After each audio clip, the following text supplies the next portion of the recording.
meron na namang nagkalat na mga peking video dito sa social media, mga kababayan, na umano'y namimili daw ng boto si Pastor Kibuloy.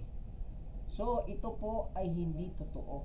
Kung meron po kayong nakitang mga ganitong mga kaganapan, so ito po pwede nyo po diretso i-report, mga kababayan. Videohan po ninyo, mga kaibigan, itong mga klaseng mga ginagawa ng mga kalaban para lang hindi talaga matuloy at ma-disqualify ang si Pastor Kibuloy, mga kababayan.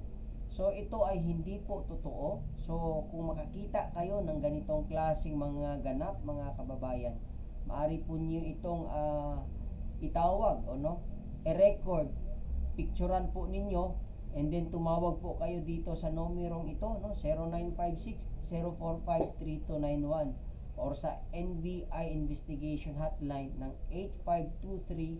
8523-8231 or 238. Ganun po Diyan po kayo tumawag. Alam naman natin na ang gumagawa nito ay talagang natatakot na manalo si Pastor Kibuloy, kasi alam nila na napakalakas nito si Pastor Kibuloy, mga kababayan, mga kaibigan. Kaya nakikita ninyo ngayon, itong mga kumakalat na ganito ay hindi po totoo. Kasi alam natin kung ano yung campaign slogan po ni Pastor Kibuloy: zero corruption. Pagkatapos nakakita kayo ng mga ganitong mga klaseng mga aktibidades na kuno daw ay namimili ng boto, may lagay na picture ni Pastor Kibuloy, pagkatapos may nakapalaman na pera. So yan ay hindi po yan totoo, mga kababayan. So yan, kung makakita kayo ng ganyan, mga kaibigan, mga kababayan, ay talagang wag na po kayong makatubilian, sa lahat ng mga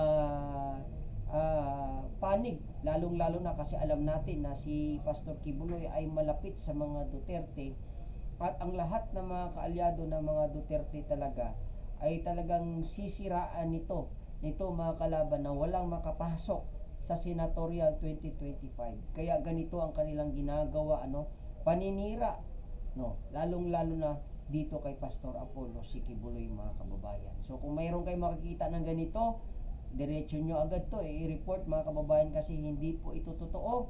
Nagpahayag po dito, mga kababayan, dito sa SMNI, na wala pong involved na mga distribution itong mga klaseng mga flyer, mga kaibigan, mga kababayan.